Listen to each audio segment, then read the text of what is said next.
Hi, and welcome to part 3 of this 1942 Ford GPW restoration.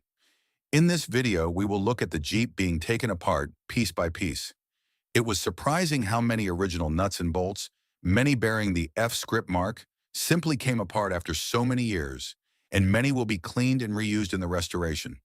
We also found some Australian guests at the latter end of the teardown, which we were not expecting and are shown at the end of the video. Please be sure to like and subscribe to follow the progress and the rest of the restoration. The first job was to remove all the civilian modifications we showed in the last video. The bench seat came out pretty easy. The petrol tank was bolted in, so lowered without any issues. The handbrake required some cutting and grinding. The front bumper bolts were relatively free.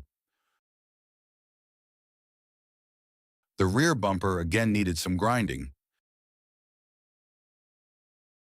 The exhaust was cut. As you can see, at some point the back was cut and turned into a drop-down tailgate. We could take the easy route and buy a new panel that defeats the object of a restoration. We have the original panel. This will be cleaned and reinstated. Rear seat cushion holders again were ground out. None of these parts would be reused further. Then we moved on to the tub, both inside and out. First, the rear lights were removed, reflectors, trailer socket and rear grab handles, rear foot rests,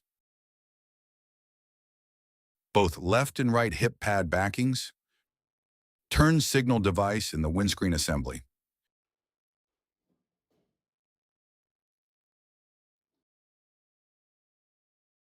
We then cut out the previously repaired section on the driver's side tub where the axe would be stowed and the cover where the original petrol tank would have been. The tub was in remarkably good condition considering its age. The bonnet and the ancillary parts in the engine bay were the next parts to be removed. The regulator, generator, air filter, and fuel filter are all original parts as confirmed by their data plates and markings. Removing the filterette under the dashboard was interesting as we saw the original color of the Jeep on the inner bulkhead, something that has lasted for over 84 years. Back under the bonnet again, and this time the headlights and the marker lights. The ingenious way the front lights could be turned around so they could be used to light the engine bay in the dark is clearly shown here. On the driver's side, we see the original wiring and how it was routed. Useful information which we can use later in the restoration. Both wings come off next, followed by the front grille.